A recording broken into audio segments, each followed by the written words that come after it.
अक्सर लोगों का प्रश्न होता है ना कि रत्न काम क्यों नहीं कर रहे हैं। यह बात मैं आज आपको इस वीडियो में बताऊंगा और कैसे काम करें यह भी बताऊंगा। आप हमारे साथ अंत तक बने रहें।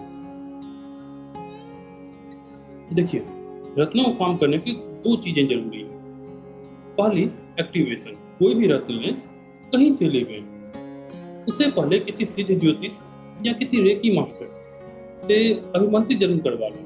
यदि आपने अपने रत्न को अभिमंत्रित या रेकी की भाषा में कहें तो एक्टिव नहीं करवाया, तो बहुत संभावना है कि वो काम नहीं करेगा। क्योंकि होता क्या है ना कि उसमें बहुत सारी पहले से ऊर्जाएं जमा होती हैं।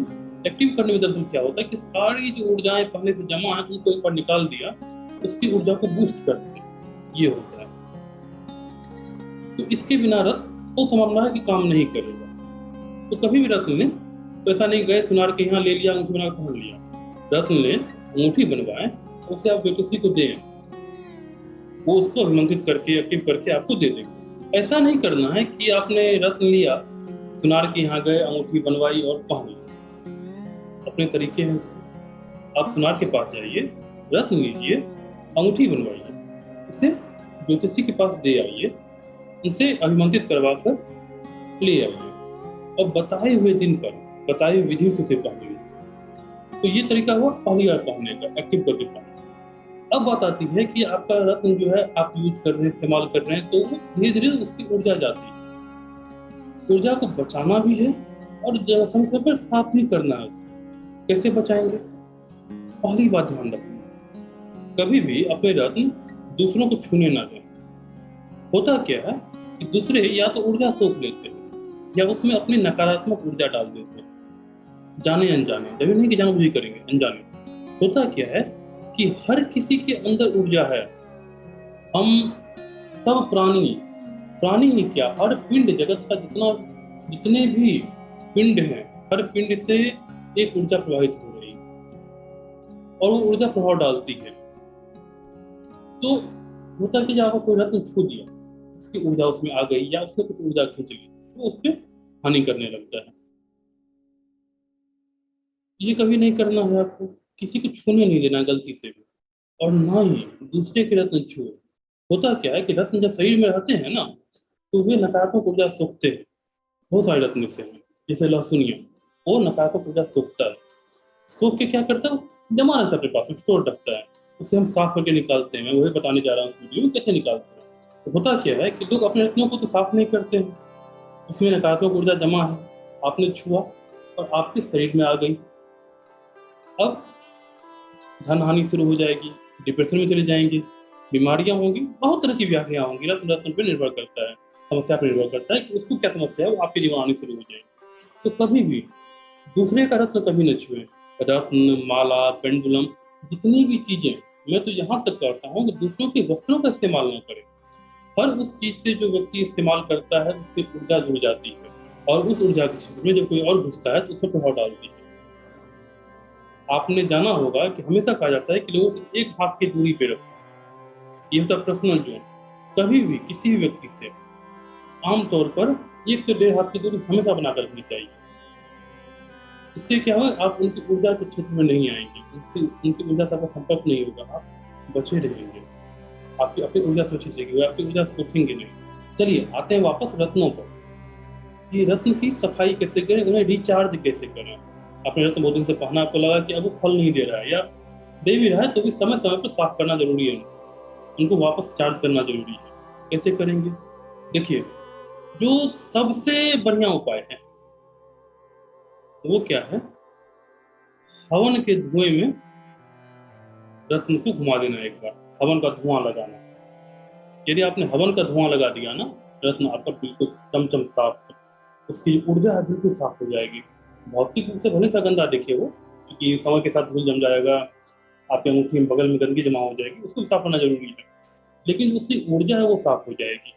सबसे बढ़िया उपाय क्या है, अपने रत्नों को, माला को, अंगूठी को, आसन को, हर किसी भी चीज को जो आप इस्तेमाल करते हैं अपनी डिविनेशन में, अपने अध्यात्म में, जो भी चीजें आपकी इस्तेमाल होती हैं, उनको आप बढ़िया से धो दें पानी में, गंगा जल में सबसे बढ़िया, उसे धो दें और यज्ञ का धुआं लगा दें।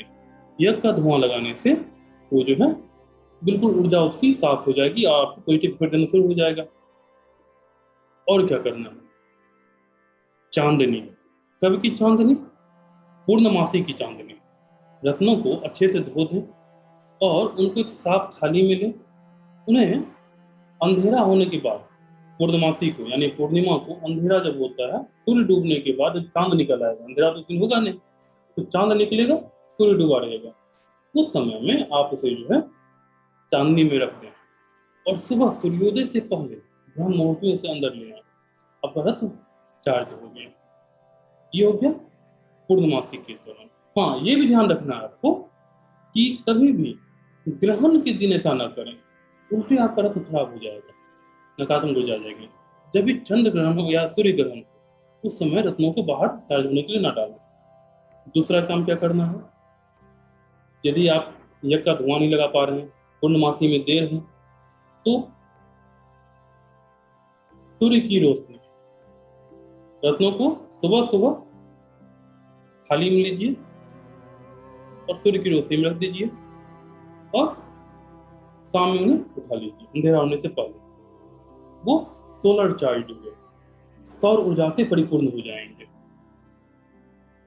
इसके बाद एक और तरीका क्या है, बरसात, जब बारिश हो रही हो ना, ये मौसम सबसे बढ़िया होता है। अभी भादो चल रहा है, सबसे अच्छा यही है रत्नों को साफ करने के लिए। हवन रोज कर नहीं सकते हैं, तो सबसे बढ़िया मुझे लगता है भादो का महीना। आपको बरसात के महीने में क्या करना, चाहे सावन हो चाहे भादो हो या कभी बरसात हो रही, क्या करना है, दिन के समय में, रात में नहीं करना। तो रात में ध्यान नहीं देगा, ये चांद सकते हैं पूर्णिमा है या क्या है, तो दिन हमेशा ठीक होता है, बस सूर्य ग्रहण ना हो। उससे क्या करना है, दिन के समय में रत्नों को थाली में लीजिए और उसे अपने छत पर या आंगन में रख दीजिए। दिन में बारिश पड़ेगी, सूर्य की रोशनी पड़ेगी, बिल्कुल ऊर्जा सारी क्लियर हो जाएगी रत्नों की। कुछ नहीं करना आपको, सिर्फ रखना है, उठाना है और फिर जब वो रत्न धुल गए ना, उनको पोंछ के आप यूज कर लीजिए। सूर्य अपनी जगह, दोनों मिलकर जो सफाई करेंगे ना रत्नों की और जो ऊर्जा भरेंगे, वो अद्वितीय होगी, इससे बढ़िया कुछ नहीं है। हवन सबसे बढ़िया है, हवन का धुआं, लेकिन वो हर हमेशा उपलब्ध नहीं है। तो एक सामान्य मनुष्य के लिए, हमारे आपके लिए सबसे बढ़िया यही है बरसात में। अब आप कहेंगे ना बारिश हो रही है, रात भी है, बहुत समस्याएं हैं, तुरंत करना है।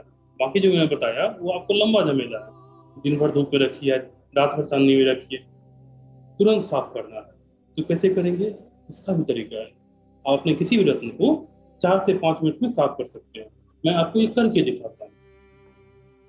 देखिए, रत्नों को तुरंत साफ करने के लिए क्या करना है आपको, कि थोड़ा सा आपको धूप जला लेना है। देखिए मैंने धूप जला लिया है, जैसे धुआं आप देख रहे हैं, और थोड़ा सा गंगा जल लेना है। क्या करेंगे कि जैसे मान लीजिए कि ये अंगूठी है, तो इसको सबसे पहले हम गंगा जल में साफ कर लेंगे। गंगा जल में इसको धो लिया, धोने के बाद इसे पोंछ लेंगे, हो गया। और इसे धूप में, इसके धुएं में लगाएंगे। देखिए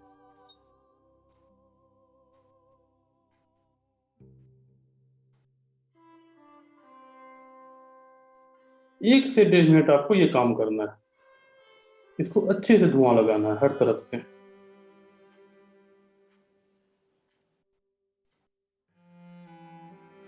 यह हवन का एक छोटा सा रूप है, लेकिन कारगर है, काम कर जाता है। हवन में क्या है कि यदि आप हवन में एक बार साफ कर लें तो 3 महीने 4 महीने चल जाएगा। इसमें आपको हर 15 दिन पे एक बार कर लेना है, कम से कम। हर हफ्ते कर सके तो और बढ़िया, और इसे आप पहन लेंगे। उसी तरह यदि कोई भी दूसरा चीज, मान लीजिए कौड़ी है, कौड़ी को वही करेंगे, गंगा जल में डाला, उसे पोछा, साफ कपड़े से पोछना, हमेशा साफ कपड़े से, और फिर जो है उसे धूप लगा दिया। कितनी देर, 1 से 1.5 मिनट, कम से कम 60 सेकंड आपको देना ही है, ठीक है। धूप बिल्कुल, इसको धुएं को अच्छे से, धुएं में इसको सेक देना है और ये आपका तैयार हो जाएगा। यही चीज माला के साथ करेंगे। माला को तो आप डुबा नहीं सकते हैं, इससे तो माला के साथ क्या करना है कि इस पे आपको जल से सिक्त कर देना है। गंगा जल का इस पर, जो गंगा जल रखा हुआ मैंने, गंगा जल का इस पर पड़ जाना चाहिए, गंगा जल इसको मिल जाए। और उसके बाद फिर जो है वही प्रक्रिया क्या करना है, अच्छे से 1 से 1.5 मिनट इसको धूप लगा देना है। मैं समय कम ले रहा हूँ, 1 से 1.5 मिनट नहीं लगा रहा हूँ, लेकिन इसे 1 से 1.5 मिनट कम से कम लगाना है। मैं सिर्फ आपको तरीका सिखा रहा हूँ और कुछ भी नहीं। इसी तरह हम देखें, ये स्फटिक की जैसे माला है, इसको मैंने क्या किया, इसको मैंने पहले अच्छे से समेट लिया, इस पर गंगा जल का छिड़काव कर दिया, और फिर जो है इसे भी धूप लगा दिया।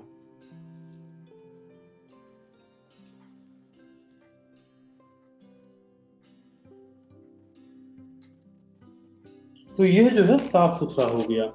इससे वापस इसको कहते हैं रिचार्ज करना। यह चार्ज करना नहीं है, एक ही समझ लीजिए। ये जो मैंने आपको तरीका दिखाया, ये रत्नों को एक्टिवेट करने का तरीका नहीं था।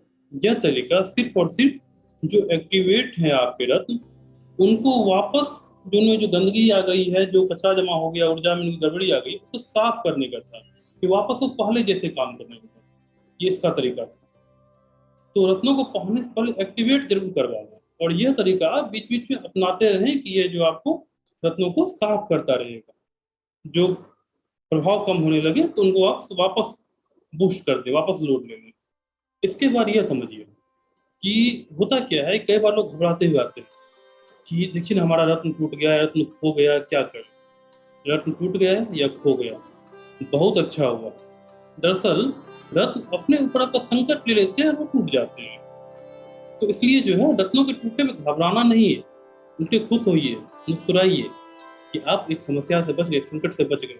तो करना क्या है, जब भी रत्न टूट जाए ना, तो फिर से आप किसी ज्योतिषी की सलाह लेकर देख लीजिए कि रत्न की जरूरत है, तो फिर वापस वो वैसा ही रत्न पहने, या ज्योतिषी जैसा क्या वैसा पहने। टूटे हुए रत्न का क्या करें, टूटे हुए रत्न को आप जो है जमीन में दबा दें, पेड़ के नीचे।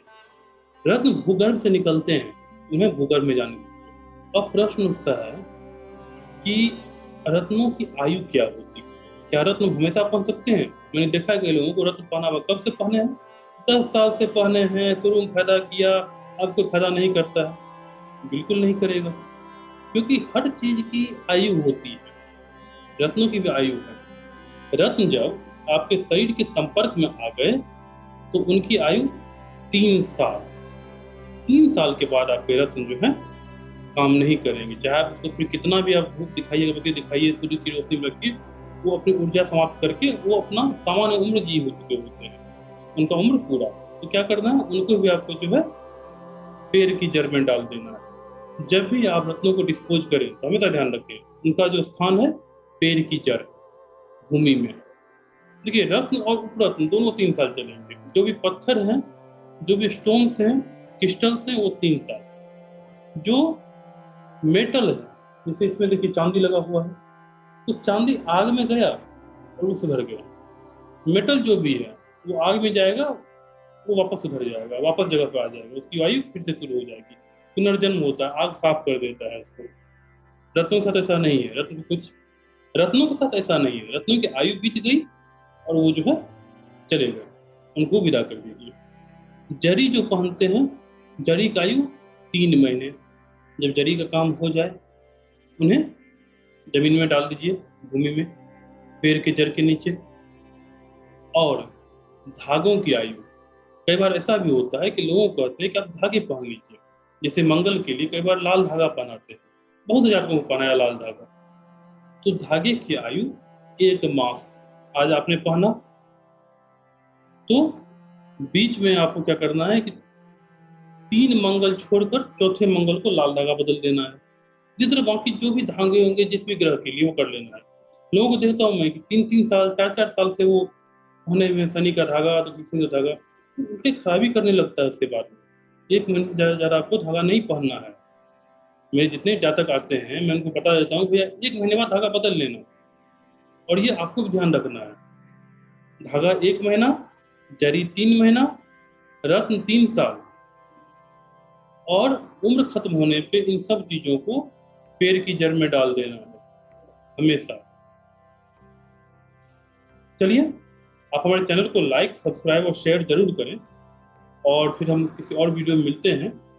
आपके यदि कोई प्रश्न हो तो नीचे कमेंट बॉक्स में जरूर डाल दें, हम उन पे वीडियो बनाएंगे या आपको ही जवाब दे दिया जाएगा।